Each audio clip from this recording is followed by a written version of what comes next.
right, guys, welcome back. Yeah. EYL, this is the episode that we've been waiting for a long time. If you follow our journey, obviously, you know, we're a business platform and we talk to people of the highest level when it comes to entrepreneurship and investing. But at our core, we're sports enthusiasts, Yes. ex-athletes. Die-hard sports And some would say experts, especially you. You know all kinds of weird stats when it comes to like who was the sixth man on the Knicks in 1987 when they lost in the first round of the playoffs. Like, it's just a bunch of useless. You probably thought of the person just now. Listen, I might have. It was a Kenny Walker? When I think first of all, most of my stuff, I just look it up, man. I just look it up, make sure I read a lot and all that stuff. But for me personally, at certain moments, it's just embedded in your brain. And you're a Knicks John fan. Starks. And you're a Knicks fan. Game 7, NBA Finals, 1994. My heart's still broken over that. My heart's still broken over conference finals. Hubert Davis getting a foul call for Scottie Pippen on a shot that shouldn't have been called a foul. We lost the conference. You got to remember, Pippen got called for the foul. Hubert Davis benefited from that, went to the line. Game 5, they win that. Knicks win Game 6. Knicks lose Game 6, I'm sorry. And then we come back and win Game 7. But that was, that Hugh Hollins call. And all that was ridiculous. Yeah, it was. But I was happy that the Knicks won. It felt bad to me. Yeah. You know what I'm saying? But I mean, that was the closest. But see, you thinking about that. To me, I'm thinking about the closest the Knicks been to a title. That was the closest they've been. That Game 7 against Game Houston. 7, definitely. That's when John Starks missed every shot he threw up. Two for 18. 2 for 18 overall, 1 for 11 from 3-point range. Yeah. And Pat Riley, for some inexplicable reason, he still hasn't explained to me, how you gonna acquire Rolando Blackman in the middle of the season and don't put him there when the only reason you went out to acquire him was because you needed a shooter in case John Starks got cold because he was streaky. You ride with the horse that you came in with. No, but the point is you made the move for the sole express purpose of knowing you couldn't rely on John Starks to be consistent. One game he'd do great like he did in Game 6, and then the next game he might not show up. And that's why you got a reliable marksman like Rolando Blackman. So how you don't use him in the finals, the championship on the line, I don't understand. Some scars are forever. Yeah, and I can't shake that one. I'll never shake that one.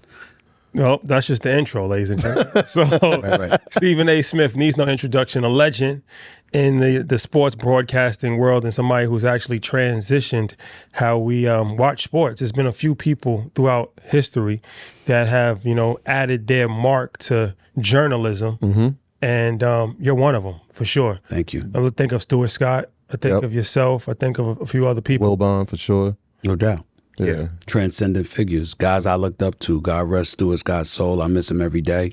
One of the greatest to ever do it. And Wilbon is the godfather, still around. And I'm blessed and fortunate enough to call him a colleague at ESPN, and we do NBA Countdown together. And incredible. No matter what you see, the great work he did at the Washington Post, the great work he's done for PTI, part of the interruption, is nothing compared to him as a person. Wilbon's one of the most beautiful people you'll ever meet in your life. Yeah, we had the pleasure of meeting him at an event for Steph Curry. Yeah. And I was telling them just how much, even when I used to watch sports reporters, right? Rest in peace, Dick Schaap, when those guys would be on, it was like him, Mike Lupick, you just watched it because you got to put a face to the people you were reading. Yeah.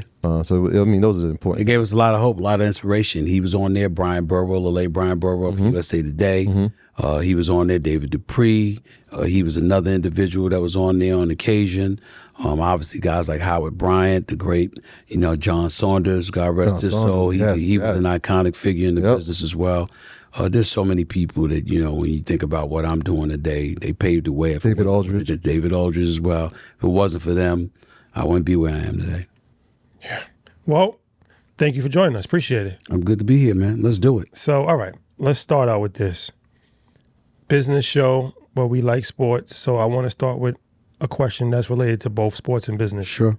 And I want to talk about college sports and what's happening with college sports. It looks like it's new pro league, right? When you look at the transfer portal, that looks like free agency, but you don't even have you could just leave at any point in time, right? Right. But then I also want to talk about NIL collectives. So they're saying John Calipari is going to start with at least $5 million in the NIL. And a lot of people aren't really familiar with the NIL collective. They heard about NIL deals, but it's like the NIL collective, a bunch of, essentially, correct me if I'm wrong, like a bunch of wealthy boosters can just come together and just pool up a pool of money and just, give kids. It's like a way to pay players under the gaze of NIL and not it be illegal, right? So much has changed over the last 18 months. So what's your thoughts on those two things specifically? Doesn't bother me at all. And the more headaches it causes for the NCAA, the more headaches it causes for particular programs, the better I feel. You've spent decades exploiting these athletes under the cloak of amateurism. And I would have respected it more if it were applicable to you as well. If you were a coach, if you were in administration, and you didn't benefit off of the exploits of the athletes, then I'm down for it. But that's not what has happened. We've had coaches having a myriad of ways to generate revenue for themselves. Clinics, coaching in summertime, the salaries they've earned, speaking engagements, et cetera, et cetera. We've seen the athletes perform, and we've seen the money come back to the universities. And what do? They funnel it throughout the universities. The administrators get a little bit more. The chancellors, the provosts, the presidents, they get a little bit more. Different other programs within the school that are revenue generating sports, they benefit from it. But the very athlete who went out there and performed and generated this level of interest is somebody that you couldn't find it within yourself to ensure that they would be compensated in some capacity. And the reason why it resonates with me so profoundly is because, I remember when Chris Webber, Fab Five, Michigan, and those guys were complaining about stuff and whatever, and you have these folks under the mentality, you're getting a scholarship, you should be happy. But they were never happy. And how much of a stickler you were if folks got flights home. In Chris Webber's case, you going into a bookstore and you seeing a uniform, a jersey with your name on it. But if the store gave it to you for free, that's a violation. Stuff like that. That you're getting a vast majority of these high profile athletes from desolate environments and backgrounds, and you telling them they can't fly home for the holidays, they can't get a car, they can't, you couldn't even rent them a car or whatever. It might have been a violation. So those kind of things, you would think they would have had the decency to be a bit lax and to understand with all the money that these athletes were generating that, you could turn a blind eye to certain things. All right, if the guy want to go home for the holidays, let him go. If somebody wants to come, if the parents want to be flown in for, to be with him for Christmas because he can't go home to see him. All right, we could turn a blind eye. You didn't do any of that. You were dogged in restricting what the athletes can get. So now that's not the case. You reap what you sow. And the headaches that come with it, the coaches that can't take it. Cal, no doubt, is leaving Kentucky in part because of that. Nick Saban, no doubt, retired because of that. Right. When you say because of that, because of what? NIL, transfer portal, the combination of it all, and what kind of chaos it's caused, because it's relinquished a degree of control from them. Nick Saban told me that personally.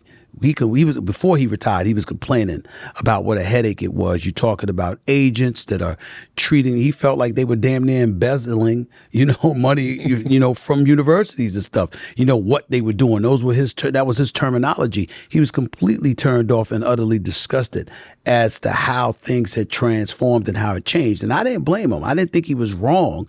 I was just saying the NCAA brought it on themselves because of how they were. So if these athletes find a way now to get paid, more power to them. More power to them.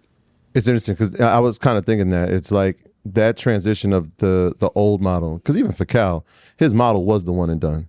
So to see the one and done not work now, I'm like, well, what was really changed? And if you're going from a place like Kentucky, which has a boatload of boosters, right, endless money, right, and to go into an SEC school like Arkansas, where there are boosters, but they got some money now. But they have football. Jerry Jones is I'm saying they have the football component, but Kentucky's been playing well over the past couple of years.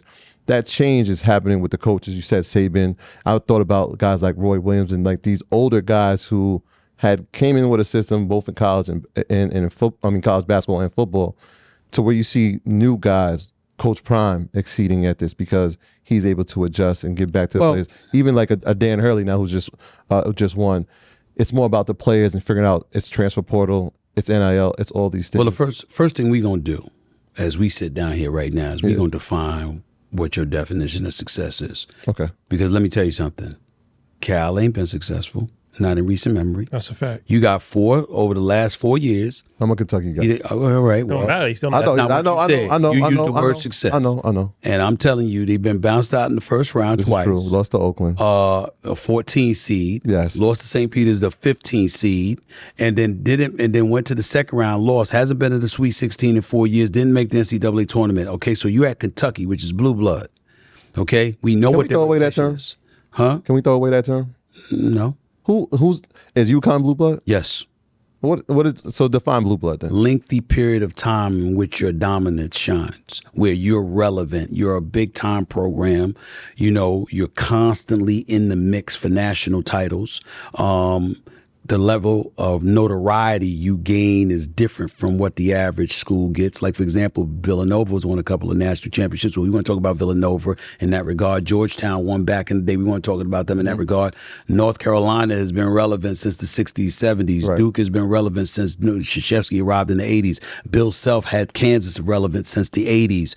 Kentucky with Pitino, Adolph Rupp, obviously before him, but then Pitino, Tubby Smith. Now you got Calipari in 2012, he wins a national title. Yeah. Those are the kind of, when you're talking about blue blood, you're talking about programs essentially that could recruit itself. You mentioned that program and everybody, you come knocking on somebody's door, Right. they're going to open that door and listen to what you have to say. A lot of schools heard no. Not those programs. That's all I mean by that. Right, so like a UCLA would fit in that, even though they haven't won since '95. UCLA hasn't won since '95. Kansas won. UCLA hasn't won since 1995. You consider them that out west because of John Wooden, What they've done in the and Bill Walton, Kareem Abdul-Jabbar, all of those kind of things. Then O'Bannons and all of those guys in 1995. Westbrook. Well, Those are Final Four teams. Okay, because you look at it from that standpoint, you'll look at it from there. But that's what I'm talking about. Kentucky's in that line, and not only that. Part of it is not worrying about the finances because your alumni base and the money that's funneled into the program is not something that you have to concern yourself with because there's going to always be people to take care of those folks. That's Kentucky, Duke, North Carolina, UCLA, Kansas, and now UConn. From a financial standpoint? Yeah. Even from a financial, absolutely. Because the absolutely. I'm asking from a financial standpoint only because we know that football brings in majority of the money for these schools. Duke is an exception in a sense. You're talking about the school. I'm talking about the program. Program. Okay, got you. I'm talking about the program. Got you. UConn's program, basketball, their facilities are better than Kentucky's. Yeah, men's and women's. Yeah. So let me ask you this, and then I'm going to ask a follow-up question. So, okay. Deion Sanders. Yes. Shout out to Coach Prime. That's our guy. He recently said that Travis Hunter and his son, Shador, there's certain cities, certain teams that he already knows they're not going to in the draft because he doesn't want them to go to them. He's pretty much dictating their draft board. How do you feel about that? It doesn't bother me. If you can manipulate the system and you can do it legally, what's the problem? Eli Manning was drafted by the San Diego Chargers, said, I don't want to be there. And the Manning family, along with their representation, ensured that he wouldn't have to go to San Diego. You had a black man tries that at that particular moment in time, he wouldn't have been in the NFL. Well, all right. So this leads me to my next question. Eli Manning definitely did that, right? Mm-hmm. And somebody else did do that in basketball who we hardly ever speak about this. Kobe Bryant, Charlotte, Kobe Bryant didn't do that. What did he do? Jerry West did it. Thank you, sir. Explain the situation. Thank you, sir. I've been telling them this. Jerry West was the general manager for the Los Angeles Lakers. Okay. Universally recognized at that time as the best executive in the business. Okay. Profound respect and deference to Jerry West. Jerry West, if you recall, the Charlotte Hornets drafted Kobe Bryant 13th overall. Okay. All right? Well, clearly, 12 teams missed the boat on Kobe Bryant. That's a fact. You're the Lakers. You go into the playoffs. You got the Eddie Jones, the Eldon Campbells of the world, the Nick Van Exels of the world, and people like that on your squad. Okay, so guess what? We could hoodwink these brothers into taking this deal, and they did that with Charlotte. Because they had Charlotte saying, okay, this brother's got potential, but it's probably years down the road. Why don't you take this center in Vlade Divac, who's more than a serviceable center, and some supplementary parts, and then, by the way, we'll take Kobe Bryant and that's it. Not realizing Kobe was going to be Kobe. But Jerry West was known as a guy that had that eye. And at that time, in terms of as a talent evaluator, which is why when he elected to pass up years later as a consultant for the Clippers, who had the 12th and 13th pick on Michael Porter Jr., everybody was like, really, there must be something wrong with Michael Porter, because there's no way on earth that eye that Jerry West has would miss out on his talent. Well, it wasn't his talent. It's that Michael Porter Jr. was perceived as having back issues because he had an injury-plagued history coming into the pros. And then while sitting in the draft room, they were monitoring how slow he was getting up from his chair. And it looked like he was coming into the league with back problems and stuff like that. And that's why they passed up on him. I'm just saying all of that to say, Kobe Bryant, even though a lot of people didn't see how great did recognize how great he would be, Jerry West was one of those people that was privately telling folks, you have no idea, this brother, the second coming, he's going to be special. And just really quick, and he has the vision to say, I'm trading Vlade Divac, but in the back pocket, I'm going after this guy who's about to leave Orlando. Okay, but it wasn't just a regular trade though, right? Kobe, did he not make it known that he did not want to play? Like he was unhappy with he wanted to play for the Lakers. No, he made it known that he wanted to go to the Lakers. Right. Because Jerry West had let him know. Okay. If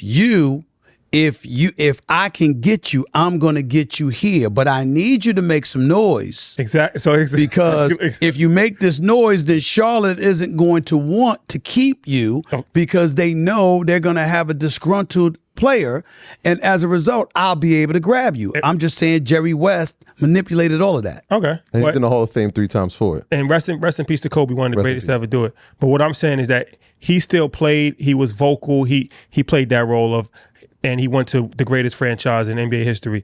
And but respectfully, you're not hearing me.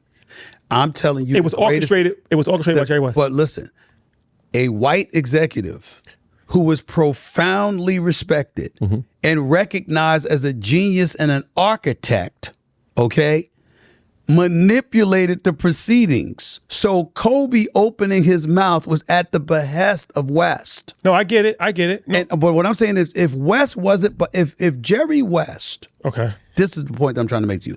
If Jerry West had never said any such thing, and Jerry West had just sit back, played his position, and we'll draft whoever we could draft when he get, and he never said anything, Kobe Bryant would not have been in a position to do what he did. Okay. All right. It was that Jerry West. But even was behind the scenes. Eli Manning's father was behind the scenes. Absolutely. There's always somebody behind the scenes. Right. What I'm saying is that Eli Manning, Kobe, no matter how it was done, they finagled their way into a promising situation. And it's not reflected on their resume when you have somebody like LeBron James, who literally was drafted to the worst team in the NBA and built that team up to an NBA contender before he left, and then an NBA champion when he came back. He should get extra points, right? Because it's like, I'm just saying. Is that why we're here today? That's what we doing. That's what we doing. That's crazy. There's no validity to that? No. Starting from the bottom doesn't mean anything? No, it's not about starting from the bottom. It's They won a lottery. It's the analogy you're using. First of all, you're blaming Eli coming out of college and Kobe coming out of high school rather than Archie Manning, who's damn near deified in NFL circles, for assisting and manipulating those proceedings, and Jerry West, who was deified in NBA circles for manipulating the proceedings. So you're giving blame to Kobe and Eli when it's not them. That's number one. Number two, LeBron James went to the situation he went to. Cleveland had the #1 overall pick from Akron, Ohio, 30 minutes away. He wanted to be there. He wanted to be there. That's where he wanted. Well, of course, I understand it. Well, no, let me tell you, he didn't have it harder than Jordan. But I will tell you this. Look at Jordan's roster when Jordan came into the NBA. Look at who the coach was. Look at who the players were. Okay? The point is that that's not true. And then when you look at LeBron, you go to Cleveland. Certainly, he didn't inherit much, and nobody's denying that. I'm simply saying that when you look at his situation, he was where he wanted to be. Eli was where he wanted to be. Yeah. Kobe was where he wanted to be. And all of those things are true. Said he ain't gonna ended up with Phillip Rivers, man. Huh? I said they ended up with Phillip Rivers. They had a franchise quarterback. Yes. I want to go back to that draft because we always talk about the power of relationships and how relationships can take you and open doors that money can't. And so the number one pick in that draft was obviously Allen Iverson. 1996. 96. Okay. Kobe, same draft. Best draft class ever. Mm-hmm. You, as a beat writer for the Philadelphia Inquirer at the time, covering him, building a relationship with him, obviously has changed a lot for your career. Mm-hmm.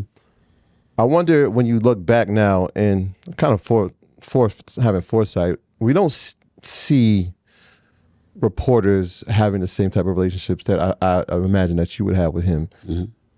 I wonder what you think the cause of it is, or is it because the athlete of today, modern day, has their own platform to express themselves? Has it changed the way that beat writers, sports reporters can now interact and have a relationship with athletes? The answer to that quickly is yes. I was the beat writer in 97. 96, I was the backup beat writer.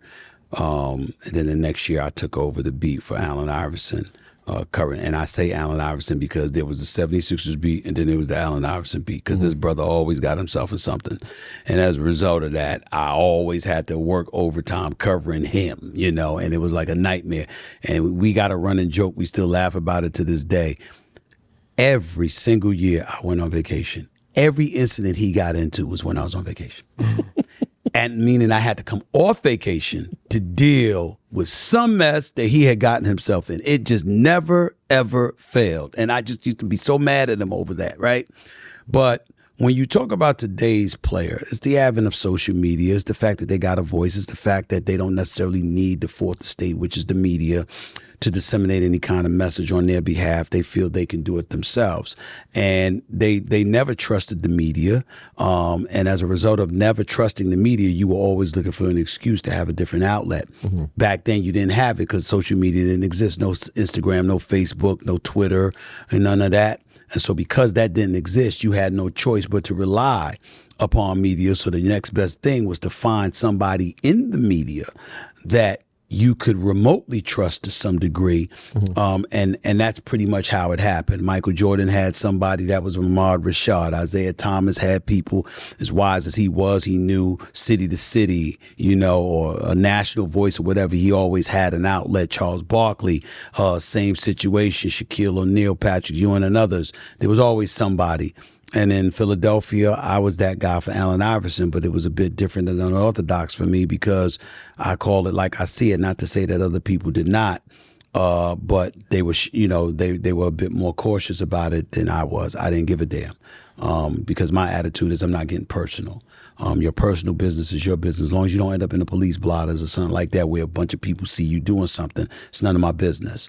But your game is my business. That's what you do in a public forum. And when you perform in a public forum, I'm not going to tell the audience they saw something different than I saw. Mm-hmm. If what I saw is what the audience saw. If what they saw is what I saw, I'm going to confirm that no matter what, because that's something you did in a public forum. Obviously, that doesn't endear you to the professional athletes. Sometimes, they get upset. They grow to hate you in certain situations and all of that stuff. And if you are a journalist, and I think that when you fast forward to today, mm-hmm. I don't think people realize that when they see me. They honestly act like I really give a shit that they don't like me. I mean, listen, man. About athletes? Oh, yeah. Athletes, coaches, the list goes on and on. It's not just them. It's not just athletes. Is it awkwardness? Well, at times it can be, but I don't care. And the reason why I don't care is because of what I told you about not getting personal and sticking to the game. But number two, they don't know my background. My background as a journalist. You're not supposed to be in the business of making friends. You're not supposed to do that. You're supposed to call it like you see it. You're supposed to be in pursuit of the truth as best as you possibly can get to it. That's what you're supposed to do. And most importantly than all, you're not supposed to care about friends. Being friends, meaning. You're not supposed to care about that. Not your friends. Now, if you cultivate a friendship, you develop a friendship, sure. But I'm not walking in trying to be your friend. I'm walking in doing a job. And over the course of doing a job, if we cultivate a relationship with one another, that's cool. There's plenty, and Allen Iverson or any professional athlete, coach, executive, owner will tell you, I don't say nor write a minimum 75% of what I know. I don't do that. But there's certain things that have to be said. Yeah. And I'm going to say it because we don't have Thanksgiving dinner together. We ain't exchanging Christmas gifts together. You don't pay my bills. I have a job to do, and I'm going to do it. And so knowing that that's my background, it shocks me to this day how folks will sit up there and say some of the things that they say. Folks will hate, or they'll talk about how they feel about me or whatever the case may be, and they never tell y'all why. They give little vague notices about, you know. Well, hey, I think you have to understand too that it's people have emotions, right? So nobody wants to hear negative things about themselves, right, on any level. Right. And I'll use Kyrie example, right? We interviewed his mom and we met Kyrie. Shout out to Kyrie, good guy. But I felt like the media, it became a personal issue with Kyrie, especially over the vaccine and a variety of other things that I didn't understand. The media are fine. The media, I won't deny that.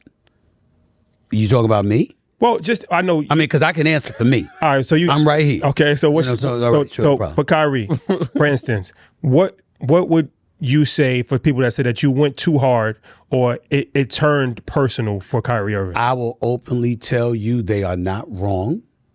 That several people told me that. Players, coaches. Kyrie's close with a few coaches. They personally called me, personally asked me to back up. The only time that I will concede that it got personal for me, and it's been resolved and it's all good. Kyrie and I will probably never speak again in life, and that's fine. But I ain't got nothing but respect for the brother because he's doing what I wanted all along. Him to be on the court showcasing how marvelous he is as a basketball player instead of finding one excuse after another to miss work. Now, I understand that COVID wasn't one of those things. I understand. But Kyrie knows how much work he's missed. And he know COVID ain't the only reason why over the years. Now, I ain't going to give details, but I know them. Okay? And so when you miss work and you still getting paid, but an audience out there doesn't get to see you put your marvelous skill sets on display, I have an attitude about that because I'm a basketball lover and I want to see that brother play. I think he's one of the greatest talents this game has ever seen, and I want to see him play. The COVID thing, everybody wanted to ignore what I said. I said, bump COVID. Everybody got that. I understand. I get it. Okay? I took the vaccine, but I know plenty of people who didn't. I don't blame them. I understand it. Mm-hmm. My point was that was the latest excuse to miss work because there's a bevy of other times he missed work for excuses that had nothing to do with COVID. I'm like, how many excuses you going to invent? I meant it then. I mean it now. If he was here in front of my face, I'd tell him to his face. He knows. But when it got personal, which is where it's my fault, not his, my fault, his father got involved. And there was a text exchange between me and his dad that I felt was personal and I felt crossed the line. That was when it got personal, not before then. That was when it got personal because I'm like, nah, you ain't got your daddy involved. You understand what I'm saying? And you know that you wrong because there's some things that went down with me and Kyrie that's none of anybody's business. And let's just say I looked out and to roll up on me like I'm the enemy was offensive to me. And so because that was offensive to me, I addressed it properly. I have never told and I never will. That's his business. But he knows. And so when Dad got involved and Dad knew, I was really offended. And so we started, it's like no holds barred then. It's like, I'm not inventing anything. I'm not making it up. I'm just not trying to act like I'm neutral. I'm letting you know where I'm coming from. You know? In other words, at that moment, I didn't like your ass. And I was saying it unapologetically. Mm-hmm. But then, because we're going to be real and honest and authentic, I'm at a Lakers game. And Kyrie Irving rolls up on me. I got my back turned. I feel a slap in the back. Lakers playing playoffs. And Kyrie rolls up on me. I just want to see if you're going to have that same energy in my face. And I looked right at him. I said, do I look any different? Do I sound any different? I'm right here. And then he humbled me. He said, quote, yo, dog, at this point, it ain't even about me and you. It's really about you and my father. And you got me up in this mix. And it was like a punch in the face. Because at that moment, I was like, I didn't realize it. And at that moment, I was like, you right. And if you notice at Laker games, our seats are on the opposite side, across from the Lakers bench, but down. So it's across from the visitors bench and down baseline. Mm-hmm. I left Kyrie that second, walked over to my seat, and I texted his dad. And I said, Kyrie just said this to me. He's right. If you want to meet, I will meet with you. I flew back to New York the next week. Me and his dad met up. We talked. We both fessed up to what we did wrong to each other as men. He apologized. I apologized. And I apologized even more so because he ain't the journalist with the public platform. That was me. So I said, I was wrong, even more so than you. I apologize. Your son was right. You're right. It will never happen again. And me and Pops have been cool ever since. We even text each other from time to time. How you doing? How's everything going or whatever? Because that's what men do. You know, I was wrong and I had to own up to that. You know, when I was years ago, you know, one of the famous stories that I'm associated with is Glenn Big Dog Robinson and how he felt about me. And that's one of those times where it could have gotten ugly, you know, because he wanted to do some things to me, you know what I'm saying? And I wanted to do some things to him.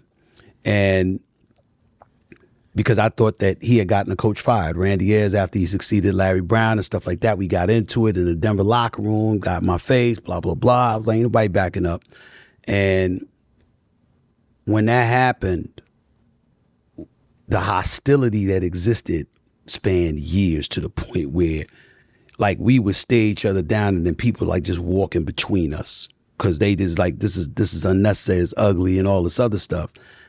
And it hit me there. I was wrong too, because my position was, as a black man, to do that to that coach, his first head coaching job in the NBA, you know he got fired after 52 games. He ain't going to get another opportunity. You wouldn't have done that to George Karl. You wouldn't have done that to Larry Brown. But you did it to him, blah, blah, blah. But then I said, wait a minute. I'm usually pretty damn good at this. I didn't zero in on my professionalism. I let it go in my commentary. But also, what really hit me, his son was in Houston. And they had a game, I'm trying to remember, I think it was the Warriors game against the Rockets, playoffs is all the time. Forgive me if I don't remember his regular season playoffs, but I saw his son, and his son was hesitant to speak to me. The third. I didn't go up to talk to him. Glenn Robinson I just walked by, Glenn Robinson the third. Yeah. And I just walked up, and I saw how nervous he looked, like I was going to do something wrong to him. And I said, nah. And I rolled right up on him, and I said, whatever happened with me and your dad, it's my fault. I'm the professional journalist. I'm the one that's got this platform. I said I shouldn't have taken it this far. I don't want you thinking for 1 second that anything that you do is going to be influenced by me and your dad's relationship. I've never seen Glenn Robinson again, but I told him, if I see your dad, I will walk up to your dad and I will apologize.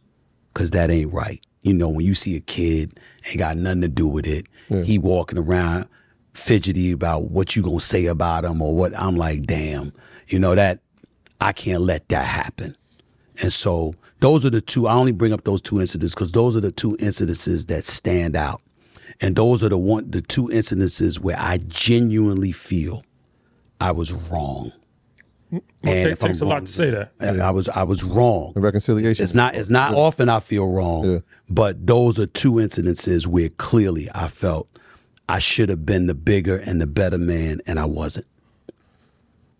It's a lot. I mean, it says a lot about the integrity, the character of the man, yourself speaking of, because that's why players would trust you. I feel like you're one of the first guys I ever heard about, I got sources, and that became a thing. And it was like, well, everybody's talking to Stephen A. Like, how does he get them? Before there was a Woj, it was like, it's coming from you first. When it came to free agents or giants or trades, it was you. So I'm wondering, from Winston-Salem's seat to beat writer for the Philadelphia Inquirer, to being on ESPN. I told you beforehand, I was there when you were ESPN Radio. Yeah, New York. Subbing. 10:50 at noon. This was part of my lunch break.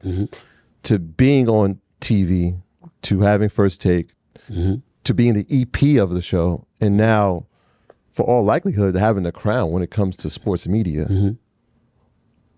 Was this all part of the plan? Or are we finding new avenues as your career is expanding, you're finding new experiences? I think it's both. It was always part of my plan to be recognized as being great at what I do. And they say I'm great at television. We'll go with that. I don't know whether it's true or not, but I'm going to take it. It's a blessing to be number one. It's a blessing to be at the top of the heap. I didn't see that coming. And that's because of fans like yourself and others out there that have supported me throughout the years. Who the hell would I be if I didn't have that support? So I'm humbled in regards to that. I know that my blessings come from above, and I'm constantly mindful of that. But I also know where I give myself credit is my relentless pursuit for success and for excellence. And just as significant of an A, it's basically understanding how to see the forest from the trees. When I was in Philadelphia, at the Philadelphia Inquirer covering the 76ers in 2001, this was what changed the course of my career. I'm breaking stories. They got this guy, Phil Jasner, God rest his soul, used to write for the Philadelphia Daily News, covering the Sixers for decades, and they had these other writers. And it got to a point where everything, basketball-wise, it was my town. If there was a story coming out of Philadelphia in the sport of basketball, it was coming through me. I was on a roll, and I was that successful. And the 76ers get to the finals. They make that run, Vince and AI in the semifinals, Toronto, Philadelphia going back, dropping 50 plus on each other. It was unbelievable. That series was so sensational. Toronto had beaten Philly with Vince Carter, I think, scoring 54 that night. And Billy King was like, "Are you seeing this? This is fantastic." After a loss, he's like, "I ain't never seen nothing like this." I mean, these cats going at it it was that kind of atmosphere between Toronto and Philadelphia. It was electric, man. And then in the finals, Philly went in the conference finals. They went against Big Dog and Ray Allen and Sam Cassell and those boys. Both series went 7 games. Philadelphia wins. Yep. And then in game 1 of the NBA Finals, it's the first time I ever met Denzel Washington. I'm at the Staples Center, which had just opened, and I'm walking towards the tunnel, and somebody comes up and wraps their arm around me, and it's Denzel. I had never met him. He's like, "So tell me what the Lakers gonna do? The Lakers gonna do this?" You know what I'm saying? That's the first time I ever met him. And I said, "Oh, this is done in 5. Y'all goddamn." Yeah, he was like, I said, "Anybody got no answer for Shaq? And Kobe on the come up. I mean, this is over. They got no shot." I said, well, he said, why not a sweep? Why 5? And I said the same thing that I said on a national sports report on Fox Sports. I said, AI will get you one. It was my exact words. AI will get you one. He dropped 48 in game 1, stepped over Ty Lue, did his thing, blah, blah, blah. Through those playoffs, me being number 1, I was reduced to writing an 800-word article, and that was it. trying to build subscribers for the newspaper. They brought in the investigative team, the features writer team, and people from other departments all pouring in, writing every possible thing they could about the playoffs because subscribers was buying the newspaper. And that's how they was making their money. And I was like, not that you don't know it's about money, because you get that everything's about money, but it slapped me in the face. My level of production, what I was bringing to the table, meant nothing to them. Nothing. All they cared about was generating those dollars through subscribers and folks buying the newspapers during the playoff run. So it was an eye opener for me because it just refreshed my mind and reminded me that everything comes down to business. And so think the money. Where's the money at? Where's it coming from? Where the money's going to get funneled from? Pay attention to that as you move forward. Yeah, follow the cap. And that's how sports talk radio, you're getting paid $75,000, $100,000 for the newspaper. You're getting paid $300,000, $400,000, $500,000 for radio. You know, you getting paid $1 million for television. That's how it was back then. How much was the beat writer getting paid? At that time for me, I was at about 75,000. No, but it was more. Ultimately, because I started working for CNNSI and then after that Fox Sports, Philadelphia wanted to keep me in tow, so they came to me and they had boosted my salary up to $150,000. Okay. Right? Plus, on Fox Sports, I was getting about another $175,000. Okay. So I'm like, cool, that was good. But I'm just saying that for me, I saw that and I said, newspaper's dying. You saw the cachet of ESPN.com elevating. You saw digital coming into play. You saw newspapers, they were panicky because the executives was talking about there was subscriber base was dipping and stuff. And suddenly I started, and that's when I went from reading the sports sections to reading the Washington Post and the Wall Street Journal and Bloomberg News. And, I started reading those things, paying attention. Okay, the economy, they're saying this is bad right now. They're talking about inflation. They talk about this, that. All right, the unemployment rate is dipping because, when white folks catch a cold, black folks catch pneumonia. So it's always worse for us. Yep. So I'm like, whatever the situation was, I'm like, it's going to be worse for us. And I'm like, what am I going to do to position myself? And from that point forward, I would always be forward thinking in that regard. So with that being said, we're in a new age of media now where we're seeing independent shows, even people that have, strong followings that they've built from television, right? Like a Shannon Sharp, and he's going crazy with Club Shay Shay. And then we see Cam and May starting their own show. You started your own independent show. But you said it's not a podcast, it's a show. And we see The Ringer being sold for $200 million. So it's so much money that's being generated, right? ESPN laid off, I think, 30 people a couple months ago, Troy? From the analyst side? I mean, Disney. No, just in general, from that broadcasting team. Well, they laid off a lot of people. A bunch of people. So how do you see the media business pivoting on the economic side? And what's your plan personally? Well, podcast-wise, it's already pivoted. You've got thousands upon thousands of podcasts, so there's no way to get around that. I'm proud of my man, Shannon Sharp, Club Shay Shay doing his thing. No doubt about it. The Cat Williams interview was off the chain, and I think more than half of his subscribers came because of that interview alone. So major props to him for pulling that off and doing what he did. And he deserves a lot of credit, but Nightcap ain't nothing to sleep on either with him and Ocho Cinco and Gilbert Arenas. So major props to them for that. But I would tell you that, when you see the paradigm shifting in our media business, it's because the public has stated we're not interested in linear television as much as we have. What people are confused about is that doesn't mean they're not interested in the content that linear television provides. They just want it in a different platform than linear television provides. They don't want it on a TV screen where you got to buy a TV. They want to be able to watch it on their phone. They want to be able to watch it on their iPad or their laptop or whatever. And not only that, if you really think about it, it's nothing different than what society has done for ages. Youngsters dictate the direction. They may not pay the bills, but they dictate the direction.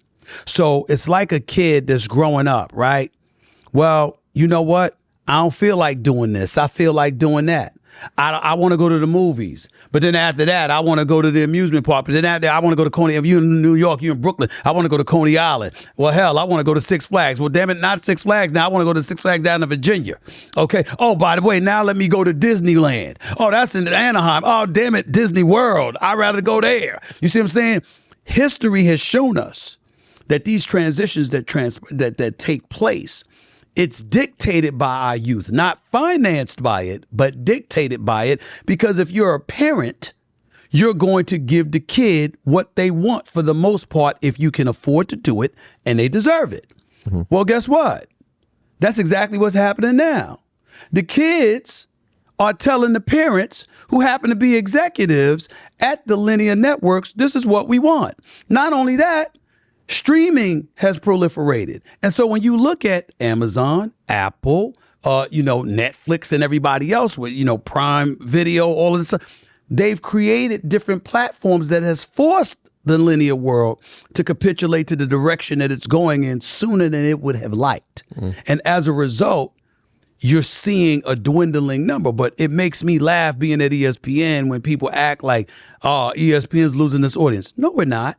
We're just losing it on digital. On linear. Yeah. We ain't losing it in the digital stratosphere. Go check out ESPN YouTube's numbers. ESPN YouTube's numbers. Look at them compared to everybody else and look at their numbers. You understand? They can talk about Disney Plus and stuff all they want to. Well, we're talking billions upon billions of dollars that are being generated. You saw that there was recently a shareholders meeting where it maintained Bob Iger remaining as the CEO of Walt Disney. What has he been talking about? We ain't ruling out Disney Plus. We've seen them drop the ESPN phone in the past. We've seen them drop other stuff in the past. How come he ain't say goodbye to Disney Plus? How come he ain't say goodbye to ESPN Plus? Because there's money to be generated there. You just got to master how that streaming. They are trying to figure out what to do with ESPN. Yes, right? No, but that's only because, again, as a linear platform, right? As a linear platform, okay, we might pair with Warner Brothers and Fox and what have you, because we got to compete with the market cap that is Amazon and Apple. Yeah. All right. And even combined, they're worth about a little under 400. ESPN, Warner Brothers Discovery, Fox, you worth about under 400 billion. Mm-hmm. Well, Apple, Amazon, y'all know this better than me because y'all experts in this field. They're worth nearly 3 trillion apiece. Mm-hmm. Yeah. So that's what you're competing with. They just don't choose to specialize in the sports landscape the way that ESPN does. So what I'm saying to you is, you come to me years ago, I knew none of this. I paid attention to none of this. But now I'm looking at everything that's transpiring and how they're doing business, where our audience lies. You can't tell me, for example, First Take, this is the success story of First Take. In an age where the linear audience is dwindling and fading and shows are getting canceled, our ratings are up. We're at a point now where I'm measured against me. Mm-hmm. The show is measured against it. Year over year, this is what, all right, we up year over year. For 20 consecutive months, we've been up year over year. That's bringing in over 500,000 viewers. Did you know that annually on ESPN Digital, like YouTube, stuff like that, I myself, by myself, generates over 2 billion views. A year? Annually. By myself. For ESPN? For ESPN. On YouTube. Right. That's what ESPN, YouTube, stuff like that. Yes. Yeah. So I'm saying their platforms, over 2 billion by myself. Right. And so when I look at that, I'm like, how could... Ain't a less audience? Of course we still have the audience. They're just watching us in different platforms, and you got to know what those platforms are and how to monetize it so you know how to make your money. But the audience hasn't faded. It's just that they've said, we want to watch y'all on different platforms. We don't want to rely on the TV to do it. So this is, there's a couple of things to unpack there. Sure. Yes, the one thing that ESPN does have that the Apples and Amazons don't, and Amazon has the MLB and Apple has the MLS. They're trying to get involved in sports. They're trying to get into live sports. Right. Everybody's trying to get into live sports. Yeah. Obviously, ESPN has it with the NFL, pretty much every league. Yep. As you know, you're watching that as a businessman. Obviously, you're working for the company, but as a businessman, you're starting to see the Club Shay Shays, right? Like, yes. you have your own YouTube channel. Right. 600,000 subscribers. Right. Congratulations on that. Thank you. Right. We saw Ryan Clark recently use that as leverage to negotiate.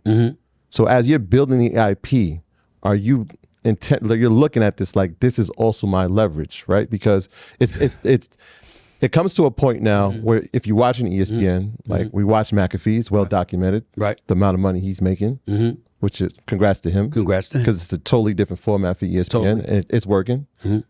But you watch the landscape, right? You see everybody at Fox, you see CBS, right? You see Aikman, right? Stephen A, more popular than all these guys. Are you building the leverage in terms of, you know what? My turn is coming. Let's talk. I already have. I mean, 2019, we saw it. Let me be very clear. Go ahead. That was always the intent. My time's coming. The clock is running. No, I'm good. I'm very good. Let me explain that to the people who may not know, right? 2019, you have the 5-year deal. Everybody saw the 5-year deal. My deal ends in June of 2025. So next year. Yes. That's something. The clock is on. Next June, my deal ends, but talks ain't gonna happen in next June. You know, it's gonna happen a long time before that. That's number one. Yeah. Number two, I say that, and you know, I love being on this platform talking to y'all because we talking business. We ain't responding to idiotic trolls that are like, yo, you know, this is what he wants. You don't know what I want. Correct. Okay, you don't know what I want. Let me be very clear. I'll state exactly what I want on this show right now. I want to position myself to stay the best, to be as profitable as I can possibly be, and to be not just a revenue generator, but a revenue sharer. That is what I am after. It is always what I was after. But people don't realize that when you talk about this, because you brought up the question, so I'm going to get to your point about, you know, in terms of my plan and building my stuff and what it was all about. Everybody knows ESPN fired me in 2009. We had a contract dispute. I thought that I deserved more than they offered. I was appalled at the offer they made me. I did not like it. I did not appreciate it. I felt disrespected. And I said no. Not realizing that they were going to say, F it, you can leave. And that they had all the leverage on the planet. Because the same person that saw the forest from the trees in the newspaper got cocky and didn't pay attention to the landscape in television in 2008 going into 2009. So I'm here thinking, just making sure my phone's turned off. So I'm here thinking, fellas, man, they screaming my name. They know me everywhere. I'm on commercials. I'm on the side of buses. Please, shit. I'm the man. Of course you gonna pay me. Nah. I wasn't on the definitive show. I wasn't appointment viewing. Remember, quite frankly, my show on ESPN2 from 2005, 2007 got canceled in 2007. Remember, I was on NBA Countdown, got pulled off from NBA Countdown in 2008. So all I had was radio, which was expendable, and SportsCenter appearances. You didn't have a definitive place where you knew to catch me. So what did they do under the old regime? They signed me to a contract in 2008. They give me $600,000 less than what I had turned down, okay? And less than what their initial offer was, right? Then on top of it all, they kept me off the air. All of a sudden, y'all didn't see me. You didn't hear me. What happened to Stephen A? still under contract, still employed, showing up to a game in Atlanta for the playoffs with Miami and Atlanta. It's all in my book, Straight Shooter. Showing up to the game, and I'm writing for ESPN.com, and I wasn't allowed on SportsCenter. You talking about a brother that would be on the air and went from being on the air 250 to 300 days out of the year to being on the air 3 times. And so as a result, out of sight, out of mind. So when the additional contract came, or when the contract came down in 2009 that I was looking for, there was no contract. We've decided we're going to move in a different direction. And I had no recourse because they had spent the previous year, diluting my potency because I wasn't seen nor heard from by the audience. Mm-hmm. And ultimately, it stripped me of whatever potency I had. I had no leverage. And then on top of it all, let's call it what it is. I'm a brother. So what happens is that you get let go.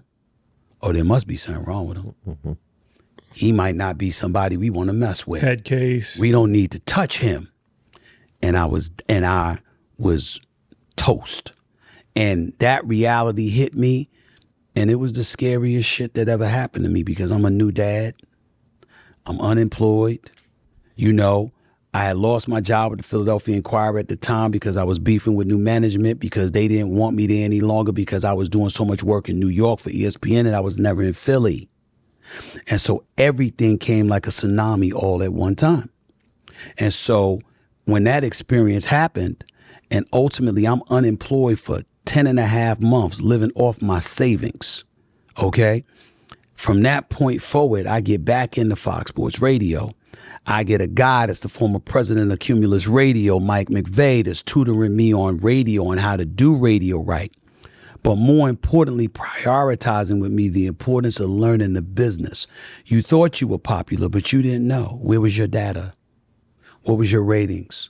What kind of revenue did you have? Did you generate? Do we know where to find you? Are you appointment viewing? And when I saw all of that, and I recognized that, I said the worst thing they could possibly do is give me a shot, a second chance. Because what happens is that I'm going to study this business. So I get back in. Skip Bayless comes to me. Also, this is the call. Skip Bayless, no, it's not a call. Okay. We're in a parking lot of Bristol, Connecticut, ESPN headquarters outside of Building 4. Mm-hmm. Skip says, I know you got your dreams and your visions of doing NBA, blah, blah, blah. He said, but I need you. He didn't need me for ratings. They were doing fine. Mm-hmm.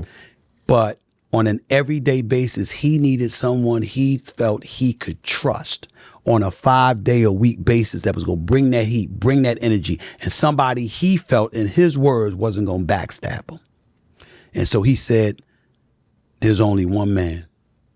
And he said, I need you to do this for me. Remember, in 2001, they were going to give us our own show to go up against PTI when we were both at Fox. Mm. But what happened is that at the 11th hour, for some reason, David Hill, the boss of Fox at the time, didn't go with it. And so fast forward, this is 11 years later. And here we are. And he asked me to do it. I thought about it. And I said, he's right, because when I want my own show, they probably ain't going to give me my own show again. They're going to probably leave me on the NBA or whatever. This is the thing to do. Let me go ahead and do it. I come on board. We skyrocket to number 1 in 1 month. 1 month. We were number 1 on ESPN2, which was a big deal because ESPN2 wasn't getting that kind of shine. Yeah. And then from that point forward, everything happened. And so now we fast forward 2015 and then ultimately 2019, and negotiations take place.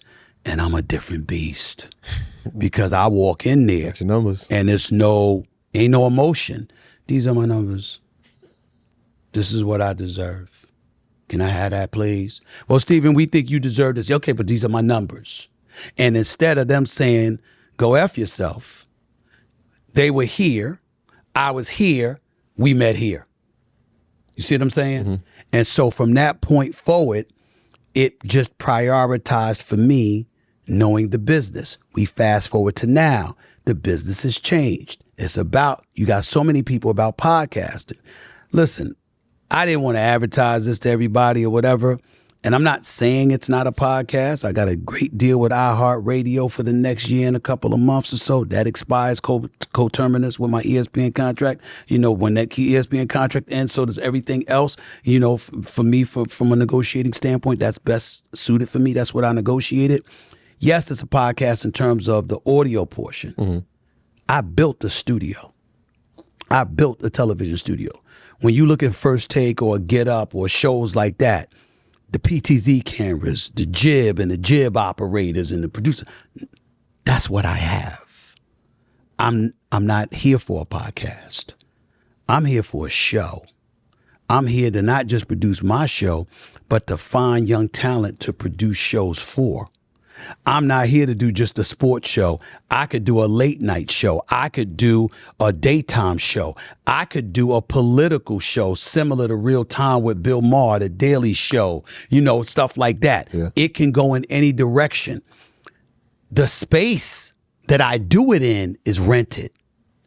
Everything in the space is owned by me with the sole express purpose of building Mr. SAS Productions, which is my production company. So when people are talking about a podcast or whatever, first of all, my podcast, it was never a sports podcast. It was listed under, Society and Culture? Society and Culture. That's number one. Number two, it was that way. If you remember, it was originally called No Mercy. I wasn't allowed to use my name initially. And then ESPN gave me permission later because I still have an employee contract. I had to carve out my independence. So all of these years, people like yourselves and great, by the way, major congratulations to y'all. Y'all got over a damn million followers crying out, doing y'all thing. Major props to y'all. Well deserved. Appreciate it. But what I'm saying is, well, what y'all are doing, I said this to Shannon because Shannon's like, don't you think about doing this? Don't you think about doing that? I said, yo, Shannon, you're a former athlete, a 3-time Super Bowl champion, a Hall of Famer. Cam and Mace, hip-hop artists, doing their thing. You brothers doing your thing. You got to remember, I didn't have that independence. I had an employee contract. And when I came back in 2009, I wasn't in a position to have my independence. I have it now. And so now it's a different animal because this is what I waited for.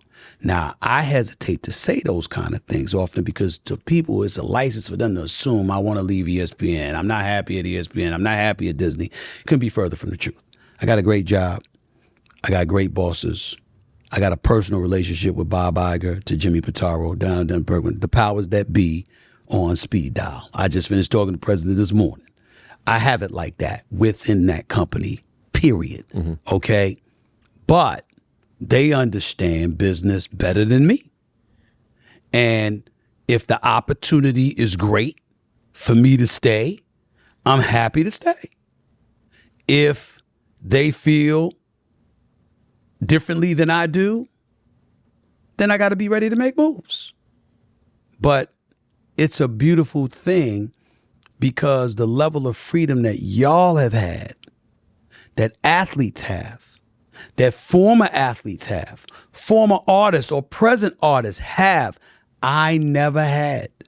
I have been an employee all my life, full-time employee, meaning 100%, until a year ago when I carved out the independence to do my podcast, to build my production company, and to have that separate and apart from ESPN. So when everybody looks and they're saying, you know, I'm doing this, I'm doing that, I'm looking at the numbers, but I'm looking at cats been doing this for years, doing that for years. You know, major props to the McAfees of the world, the Bill Simmons of the world, Joe Rogan's a beast. Mm-hmm, mm-hmm. I mean, these guys are phenomenal. Make no mistake about it. They deserve all the credit in the world. They've been doing this 7, 8, 12, 20 years. I'm at 1. I'm coming. This is what I've been waiting for all my life. So I'm 56 and I feel like I'm going on 26. I'm just getting started because I've never had the freedom. And what so many of these fools in social media and the trolls and all of them don't realize it, you brothers, the brothers that I mentioned, Shay, you know, all of these cats, the athletes, y'all will never know how thankful I am to y'all, because y'all had a level of courage and bravery to exercise your freedom. I didn't have the freedom, so I didn't have the courage to push for it for so long until recently. That's why you see me when people call you like, damn, he did this interview, he did this interview, he did that interview. It's my way of showing my gratitude, because everybody that's doing it is like, yo, y'all, I'm not hating.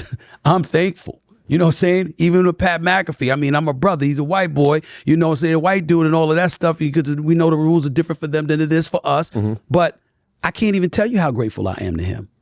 He came and ESPN gave him that. Wait a minute. They gave him that. He's on YouTube. Well, what they going to get to the brother that's literally on ESPN and has been there for 20 years? I wrote down the numbers. You see what I'm saying? Those are the kind of things that I'm talking about. And so I'm looking at Bill Simmons, you Spotify, and I'm looking at Joe Rogan and Spotify, and now Apple. I'm watching it all. And when I come to the table, I'm going to have all those numbers. Yeah. Can I read some of them? Sure. All right. So we talked about McAfee. He has the 5-year deal, $17 million a year. Mm-hmm. Troy Aikman at Fox, $18 million a year. Joe Buck, I mean, he's a Hall of Fame talent, $15 million a year. Mm-hmm. And we know Romo, and we just saw what Tom Brady got. That's from athletes. What did Tom Brady get? Over $350 million, more than he made in his entire football playing How career. many years? I think 10 years. Mm-hmm. 10 years. It's a 10-year, $357 million deal. Before we leave, $375 million. I'm glad you said that, though. Before we leave, I mean, if you rush me, it's fine. I'm good. But Jalen Rose. But I wanted to say something. I don't want to forget. Go there, please. We interviewed Jalen Rose, and he brought up a good point that I never thought about before. All those names that you just named, they're all excellent, but they're all also white men. True. So his thing is that sports, football, and basketball, which dominate the ratings, are dominated by black people for the most part. Mm-hmm. And he felt that he had an issue that why is there no black people that's getting paid at the highest level when there's obviously a lot of black people that are qualified, that have played the sports, that have not played the sports but still know about the sports like yourself. And when he kind of went through these numbers, and I never really looked at it like that, because nobody really looks at how much, sports analysts are making. Right. But I'm like, damn, that's interesting, and it's pretty alarming as well, right? So what's your take on that? Well, my take is, let me be the elder statesman. Yeah. All right? Yeah. We got to grow up and learn that there's a game that has to be played in every walk of life. Do you see the stuff that's happening in our political stratosphere? You think Barack Obama didn't want to curse a few people out?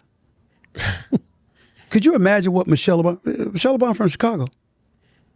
Could you imagine what that sister wanted to say to some of these people she had to deal with?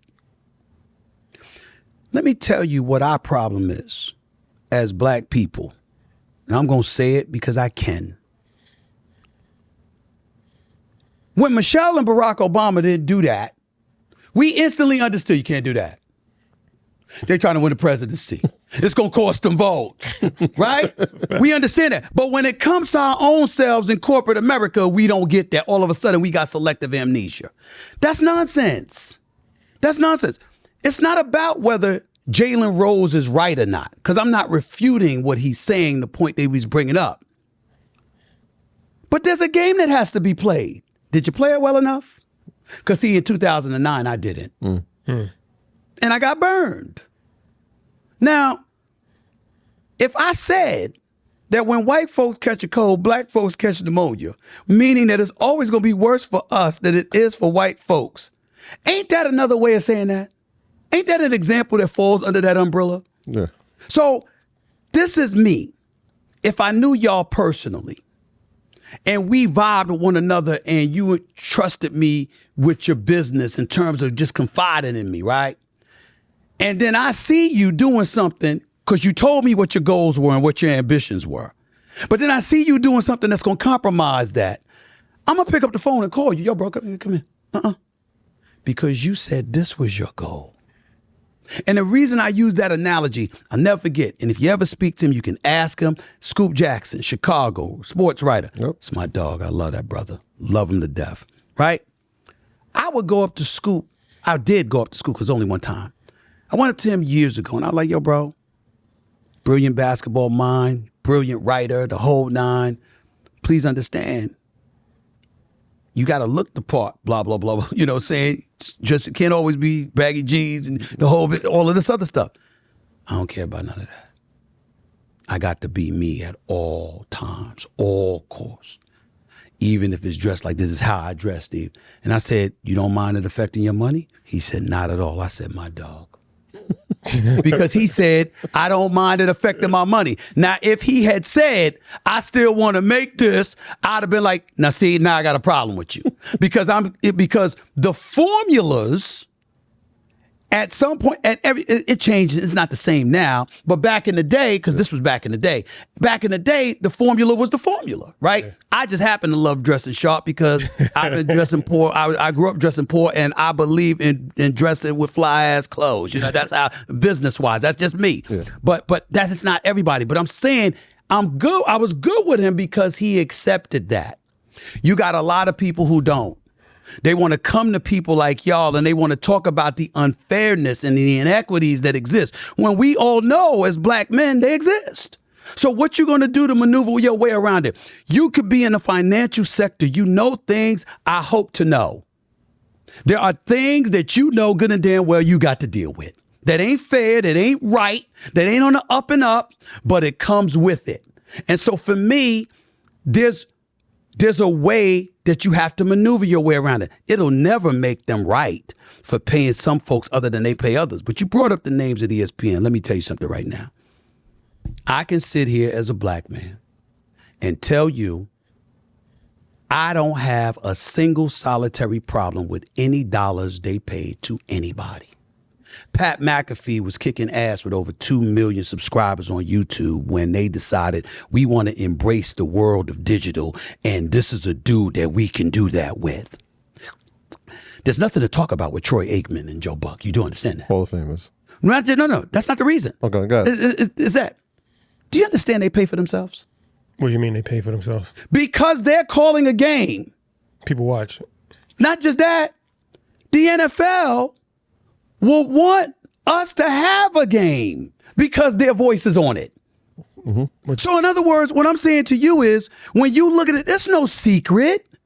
Troy Aikman and Joe Buck, if they're not there, I don't know the answer to this. I'm guessing, but damn it, it's me. So it's a pretty educated guess when we talking about sports media at ESPN. I'm willing to bet that we would not have had the Dallas Cowboys Tampa Bay Buccaneers playoff game if Troy Aikman and Joe Buck weren't calling it. You know how much money that one game generates for a network? They pay for themselves. They pay for themselves. Mm-hmm. Anybody that would look, you look at a Kirk Herbstreit, ABC, Amazon, you look at Mike Greenberg, Morning Show, the ultimate host, you look at the people that they paid. My God, Tom Brady, that's Fox. That's Fox, yes. Tom Brady is a 7-time champion who, by the way, is pretty damn articulate, can be very opinionated. Just go watch him on the Stephen A. Smith Show when I interviewed him on my YouTube channel a few months ago. Listen to this brother talk football. He had to audition, and they probably said, oh, shit. We got something. We got something here. Gonna lock this brother up for 10 years. That's not it. What I've said is I pay attention to all of those numbers because my turn is coming. ESPN they never heard me come to them and say, rip up my contract. I don't want to honor it. They never heard me say, I ain't showing up to work. I want more. No. All anybody has heard me say, people who succeed at a very high level usually get awarded according to the market. So all I do is watch the market. No one roots for folks to make money in this business more than me because I'm looking at the market and I'm going like this. Franchise. That's how much money's out here. Franchise. And I'm loving it. I'm saying it's like it makes me laugh. Like now we got Shannon Sharp, and he was on Fox, and his career was over, and all of this nonsense. Now I wasn't letting that happen to that brother. Okay. Oh, but damn, he on First Take now. Yeah, but he's also got Club Shay Shay, and he's also got Nightcap. Yeah. And I'm like, well, where was he in year one? Because this is what he's doing now. Major props to him. But I'm not violating his trust by telling you what I told him. It's my first year. I got over 600,000 subscribers since I was allowed to use my name. Y'all know about the algorithms, YouTube, and all of that stuff. Ain't nobody calling up No Mercy. They called up Stephen A, and No Mercy wouldn't pop up. So now that it's the Stephen A. Smith Show, guess what pops up? That's why I've got over 600,000 subscribers in year one. I'm looking at that, and the mistake people make is they think, oh, well, ESPN, what you gonna do? You gonna pay them? Nah, I'm very confident that ESPN is gonna be fair by me. If they're not, then that's a different story, but I don't think that's going to be a problem. I told you, my bosses show nothing but love to me. My point is, I'm shocked that everybody hasn't brought up all the other opportunities, because there's a big world out there, and I'm coming to it for the first time. I got the excitement of a 26-year-old. I want to talk about, because you brought up Shannon, but I want to talk about something that doesn't get brought up a lot. Yeah. And it's part of, I attribute it to a part of your legacy. Yeah. And that's the doors that you're opening for others. Mm-hmm. So you are the executive producer on First Take. Yes, sir. We can get into the roles that plays, but opening the doors for Dan Orlowski, having Molly on there, Marcus Spears, every single Ryan person. Clark, every person on hand, it's handpicked by you. It's been handpicked by me. I think of JJ Redick, and his first encounters were on First Take. Yep. To now see him have a show with LeBron, it's like that starts from having that dialogue and going back and forth and figuring it out. Mm-hmm. Talk about how intentional you are about making sure that not your legacy, but the legacy of journalistic integrity in this space means to you. Well, I don't mind talking about both. Journalistic integrity obviously is significantly important to me, which is why I acknowledged with Kyrie's dad, with Big Dog Robinson, I was wrong, because when you're wrong, you're wrong. And, you know, especially when it comes to us as men, as black men, you ain't worth a damn if you can't admit when you're wrong. If you know in your heart you feel you're wrong. If you can't admit that, you ain't worth nothing. So I'm definitely about that, but also about the fact that, you know, journalistic integrity matters, because I want anybody that's in front of me to know that I live on that. And what I mean by that is this: it doesn't matter what I feel. Whatever your story is, you have a right to tell. Even at my worst with those two incidences, if they said something, if there was something that was there, I never, ever, ever in my career have intentionally reported something false. I don't take stuff out of context. I don't do that. I don't live. I will put my personal integrity and humanity on center stage, name the time and place and the audience, and I'll show up. That's me. That's what I live on. So that, in that regard, journalistic integrity, absolutely. On a personal side, man, it's amazing what age does to you. When I think about myself, 2 years ago, I'm in the hospital. It's New Year's Eve. I got COVID. I got double pneumonia in both lungs. I'm not breathing well. Doctors tell me, we're going to try this steroid and this antibiotic.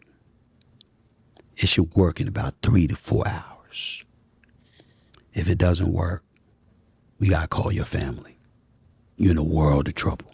It was that bad. And I couldn't believe it, because God bless him, very few people on the planet are closer to me than my youngest sister, Carmen. I got 4 older sisters. She's my youngest. My sister, Carmen, and I are very, very tight. But Carmen smokes every day. Carmen got COVID on a Friday. She was fine that Monday. And I'm sitting there. I don't do this stuff. And I'm on death's door. And I'm like, you got to be kidding me. I couldn't believe it. And I experienced that. I had surgery on both shoulders, both torn rotator cuffs on both shoulders, knees that I hadn't addressed in years. I addressed all of that. And then I had this going on, and I had so much happen to me that a few months later, because I couldn't do anything, I couldn't get in the weight room, I couldn't get in the gym and train, nothing like that. It was months later before I could do that. When the doctor finally told me, you good to go. I've been in the gym ever since. I've lost about 38 to 40 pounds. Body fat was at 29.6%. It's at 10.4, 11 now. I got to get back to 10.4, 10. It was at 10.4 2 weeks ago. Cholesterol was over 300, down to 200. I was on the verge of being a full-blown diabetic. My insulin resistant levels, they said, was at a 27. I dropped it down to 2. I did all of this. And I feel better than I've felt since I was in my early 20s. That's how good I feel compared to what I once was a couple of years ago. I bring all of that up to say, my life is going this way. If all I got to show for it is what I benefit, I just woke up one day and I didn't feel good. I was like, yo, man, there's a lot of brothers and sisters out here that could use my help, my expertise, what I bring to the table, give them some shine, give them some opportunity. And it became more important to me, not to say that it wasn't before, but it became more important to me than ever before to be somebody who gives back. I smiled when Ryan Clark got his new contract. I smiled when Shannon got an extension to the deal that's going to keep him through the NBA season, because when I originally signed him, he's only supposed to be on until the Super Bowl. Yeah, Mondays and Tuesdays. Now he's on through the rest of the NBA season, and I'm quite sure they're going to give him something down the line. The Dan Orlovskis, the Marcus Spears of the world, JJ Redick, don't get me wrong. We're cool with each other, but I don't know him like that. But I got tremendous respect. Molly, my matriarch on the show and what she brings to the table, the Kimberly Mars, Monica McNutts of the world, calling Nick games and all of this other stuff. First Take is a flagship platform now that takes folks and springboards them for additional opportunities. And they were handpicked by me. And it makes me feel good. It really, really does, man. I don't know how to explain it, but I don't want to sound too damn old, but I damn near feel like a proud parent when I see these folks maximizing the opportunities and taking advantage of, because when Max Kellerman and I parted ways, when they handed the show to me as an EP, I knew what they were doing. Yes, it's on you now. Get it done. Or else. It was like that. And I went to all of these contributors, one by one, called them or met them face to face. Jeff Saturday, let me not forget him, too. I think he does a fantastic job for Paul Feinbaum, Joe Fortenbaugh with the gambling, all of these people. I went to them, everybody that contributes to First Take, and I said, this is what I need from you. Everybody's different. What you'll give me on First Take is different than what you might give me. Everybody's a different personality, different diction, different tenor, different momentum, energy, etc. And I studied each of them, and I said, this is what I need. And I don't know if anybody in the business can say this. We got about 13 different contributors on the show. Every single one of them stepped up. Every one of them. I don't have one single complaint. Mad Dog Russo, let me not forget him. I don't have one single complaint. Damian Woody, Dominique Foxworth, Bart Scott, Chris Canty, all of these guys. I don't have one single individual that has let me down. And I'm not talking about totality. I'm talking about every day they come on. Every single one of them. Even when JJ Redick and I got into it a couple of times on the air, I had to go on the air and tell people, stand down. I asked them to do that. Come right at me. You got something to say it. Just be able to take it. That's all I ask. Kendrick Perkins, let me not forget my brother. Stuff like that. Perk. Jay Williams, all of them. I can't say enough about them. I mean, I sit here as a very, very grateful individual. And Shannon, listen, I didn't know him that well. I knew him, like he said when he was on the talk months ago, he was like, I knew him, but I ain't know him. Same here. I know him, but I ain't know him. We said hello to one another. He got on me about eating too many damn Crunch Berries. I had that belly, need to get rid of it, the whole nine. I'll never say a negative word about Skip Bayless, ever. That's my man. He got me started on First Take. Who knows where my future would be if Skip Bayless didn't afford me that opportunity. I don't agree with everything he says or does, but I'll always have love for him because of my gratitude to him. But I saw what had happened to Shannon. And I knew I was there before. When they let me go in 2009, I didn't have a Stephen A. Smith who was an executive producer for his show on a major network to watch my back. And I brought him. I told him, you want to come to First Take? I got you. And all this brother, all he want, respect him. Don't disrespect him. That's it. You know what I'm saying? 3-time Super Bowl champion, Hall of Famer. You know what I'm saying? Yo, man, respect me. That's all he wanted. It's an easy request. You got no choice but to respect somebody with those credentials. And this brother comes on the air every Monday and Tuesday, bro. Fellas, he brings the rain. He's doing all the stuff he's doing. But there's no shortchanging. Ryan Clark, Pivot, no shortchanging. Swagoo, Kendrick, all of them. No shortchanging. Nobody has let me down.